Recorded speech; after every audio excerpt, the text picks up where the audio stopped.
tutorial, we're going to go over quicksort.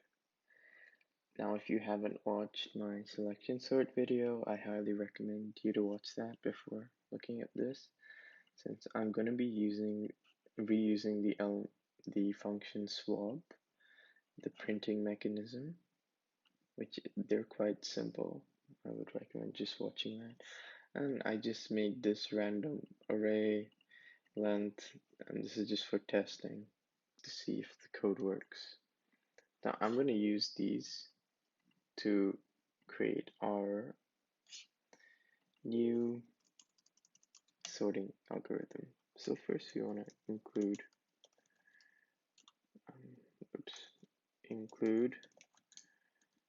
the standard IO framework interface, and this is for using printf.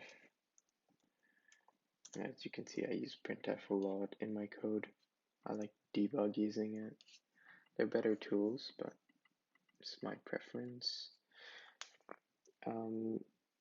We need a main function, obviously. Let's just make it has to return an int, as always, void. Let's paste in this code. You can just paste in with the comment. Remove the comment.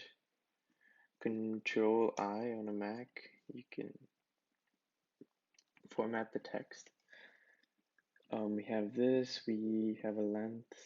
We need to give it the array and length to the function that's sorting, as I mentioned in selection sort. I will change this to quicksort, change this to quicksort, and we need to make a function it's not going to return anything because I'm going to print it out to see if it works. Void quicksort. We want two parameters. We want an integer array,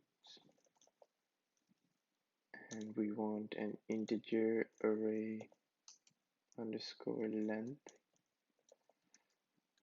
And let's open our braces. We want our swap function as well, so we'll put it above because we want to use our swap function for sorting. And I'll explain how the sorting mechanism works as well. Printing I will use a bit later. I will first explain how this works. Okay, so now we have the basic foundation. These should be the functions that we need. Now let me explain how this sorts, and I'll make another video to explain the differences in array sorting between quick sorting, selection sorting, and then more types of sorting as I get through those videos. So what this is going to do, what quick sorting is, we're going to look at this position, okay? We're going to assume that the first position is sorted. So assume that 5 is sorted. That's our first thing that we're going to do. Then we're going to go through this array to the next position. We're going to only focus on the value, not the position anymore. We're going to manipulate the position, but we're focusing on the value itself. Now we have 2. So because this value is smaller than this value, or you could say in the converse, not the converse, equivalently, that 5 is greater than 2. Since 5 is greater than 2, what we're going to do is we're going to only manipulate by the value. We're just going to switch 5 and 2 because we will focus on the value itself of the ith position. Now, after this, we're going to go to the next value. Well, here the same principle. 3 is going to swap with 5. And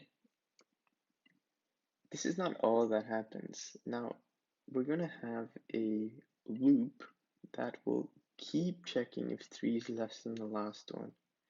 Now, since 3 is not less than 2, or since 2 is not greater than 3, we're now going to swap. Now, if I had something like, let's ignore this array for now. I think an easier explanation. If I had 4, 5, an array of 4, 5, 6, and 1.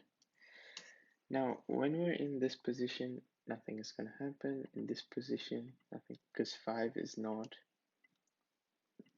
what do you mean, lesser than 4. 6 is not lesser than 5. So we're going to keep iterating until we get to this position. Now, when we're in this position, we're going to have a loop. Now, we're going to keep checking if 1 is less than 6, and then we're going to check if 1 is lesser than 5, and it is, so we're going to move 1. We're going to check if 1 is lesser than 4, we're going to move that, and we have a sorted list. That is essentially the idea. Now let's implement this. I haven't implemented this, so bear with me. If I make some mistakes, I will fix them. So we want to go over every part of this array, starting from the second position. Okay. We can start from the first, but it might be conceptually easier to just say we're starting from the second position.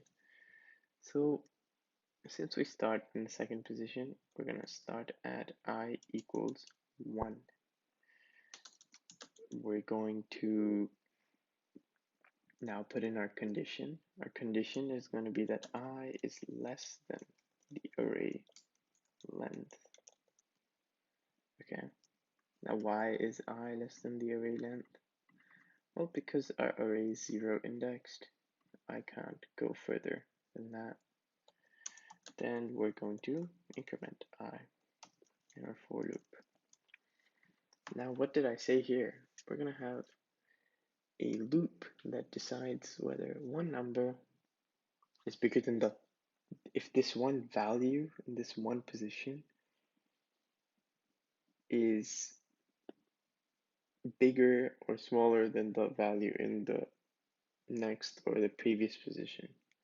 So let me see, how can we do this? We'll make another integer j that will represent I, okay? And our condition is our first condition. We're gonna need two conditions for this. Firstly, we need j to be greater than 0. Okay. If j is greater than 0, that means that we're iterating properly over the sequence because of this next condition. We're going to use an AND clause.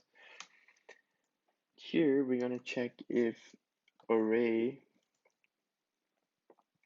in the j minus first position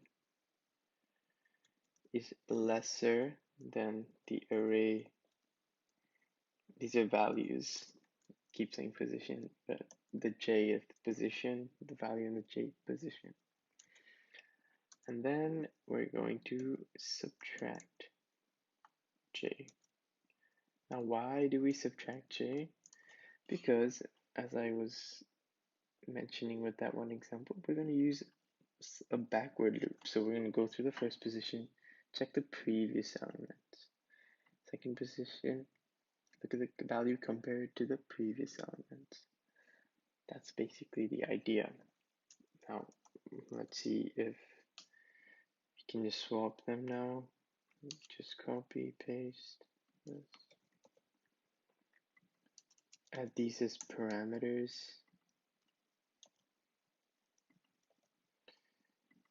Okay, now the explanation to why j is greater than 0.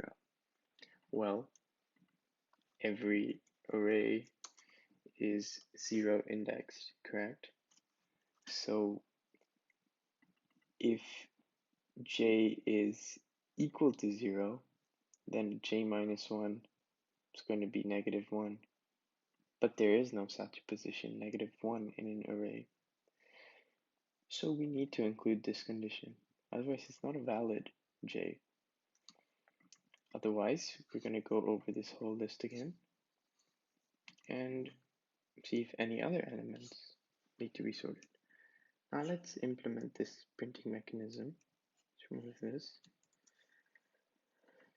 Implement it out of the loop, so we don't want it to interfere. Control I to format. Let's run this code. Okay, so there's one problem here. Variable has incomplete type, void.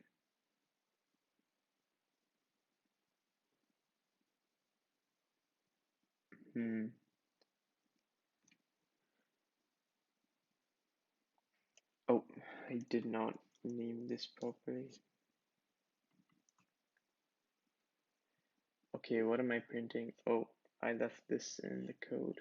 Let me get rid of this. I don't need to test it. I've tested this code in the last video. Okay, so this is weird. Now why is this happening? I've messed up something. It's sorting backwards. Let's see. It's going to be somewhere here in the quicksort implementation.